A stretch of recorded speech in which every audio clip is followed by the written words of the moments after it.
Welcome to a special episode of Rooster Family Cooking. We got Grandma Lory here today. She's going to show us how to make deviled eggs. You know what? I don't care if you're going to a potluck, maybe a sports event, or you're just hosting something, or you need an appetizer. Deviled eggs are the best. Grandma Lory, how long have you been making deviled eggs? Oh goodness, well, I've been in the working world over 40 years, and it's a hit at the office, and it's a hit at parties. It's something that makes it look like you've taken a long time to make something, but it doesn't take long at all. What are we making? Deviled eggs! Deviled eggs! Alright, we're making deviled eggs on Rooster Family Cooking. So Charlotte, Vic, I decided to cook, even though the recipe calls for 6 eggs, I'm cooking 7 because every now and then I get one break in the pan. Does that ever happen to you? Yeah. It does? Or somebody might drop one. Let's put them back down so we don't break it. Oh, so we don't break it. Oh, so we don't break it. Oh, no. Or something like that. It happens. It happens. We got our other ingredients out. What is this? Mayo? Mayo. And we got a little bit of horseradish sauce. Horseradish sauce. You can catch the recipe down in the description. A little bit of vinegar. What is this, guys? Pepper and salt. Pepper and salt. Now there's a lot of different kinds of vinegar. I suppose we could use any kind. Okay. Apple cider vinegar.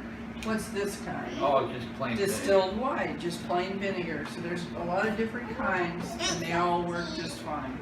Now we got paprika for the end, but I also noticed there's 3 different kinds of mustard here. So Right. can we mix them up, or can we just choose? Do we want spicy ground, just spicy, yellow? Obviously, this is a standard that can be used for anything, especially when you have kiddos. Those are the mildest kind of mustard. So we'll cut it down with this. But for mustard lovers who you might want to make a couple of different batches, you can, even out of this small batch, can create 2 different flavors. The stone brown adds some nice texture into the mix, so it Okay. just depends on your own flavor. Use your favorite kind of mustard, the kind you probably already have on hand. Sounds good to me. Let's try it out. Alright, so once the eggs are just right, cooled off, we're going to take each one and we're going to cut it in half the long way, like this. And then we're going to pop the yolk in the bowl, and then we'll just set the yolk aside in the... And what you can do, Victoria, once you have a yolk in there, is start to just gently crush the yolk. And in a minute, I'll have all 6 of them in there, so that you'll have the beginnings of the stuffing. So you gotta let me every now and then in to do that. There we go. Thank you. And let me let this one in. And if they're cooked just right and a little bit cold, the yolk pops right out of there. And you can continue to mash those up while we start putting in our ingredients. And we have some horseradish sauce. Some are very bland for horseradish sauce, and others are very spicy or kind of upscale. Your plain works just fine. A lot of people say horseradish, I don't like that. I want to skip that ingredient. I don't recommend it. It adds a nice little bit of zing that can't be replaced by anything else that I know of. So horseradish sauce is fabulous. And you can continue to stir that in. That also needs to be stirred. Maybe a little more with the fork. See how you could just kind of fold that sauce in? Because some more sauce is coming. What do we have there, Grandma? This is mayonnaise. Mayonnaise. So we're going to get this mayonnaise going, and that's really going to soften the yolks a lot.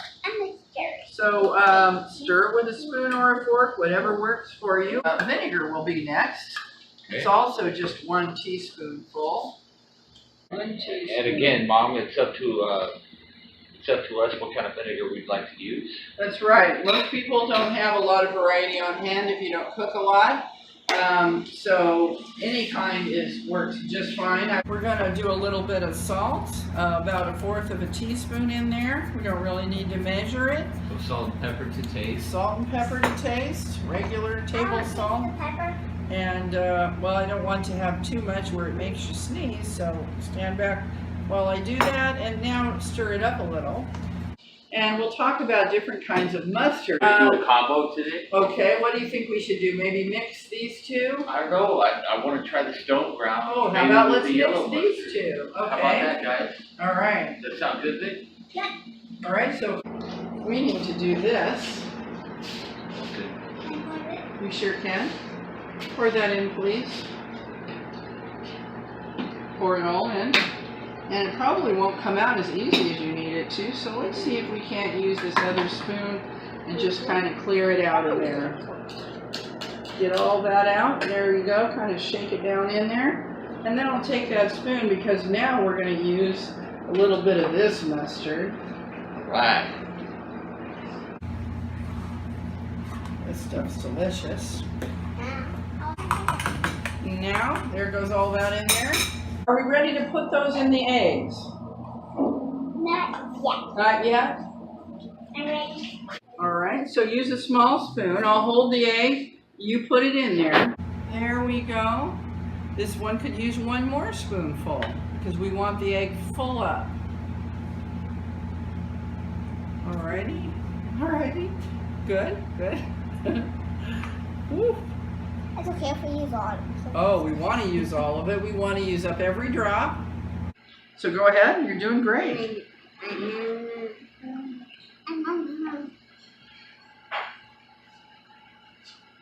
Wonderful. For you. You're doing great.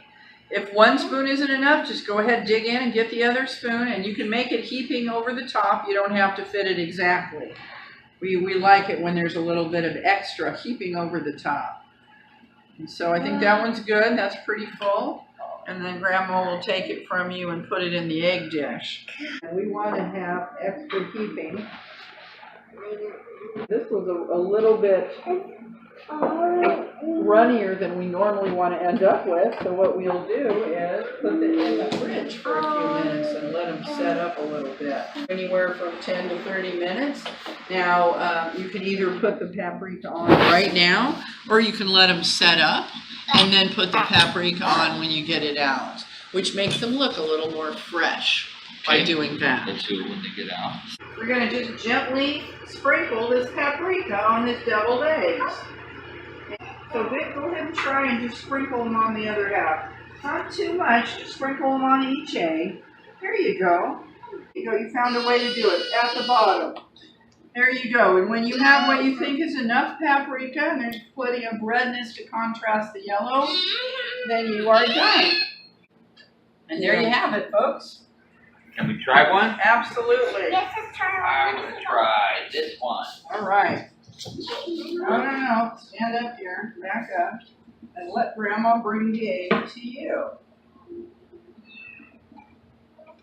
Char, how about an egg? Would you like a deviled egg?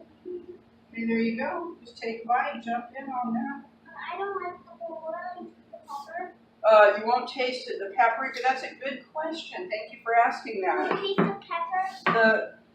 There's only a tiny bit of pepper. You're not really going to taste it. Why don't you have a bite and tell me if you taste the pepper? Okay?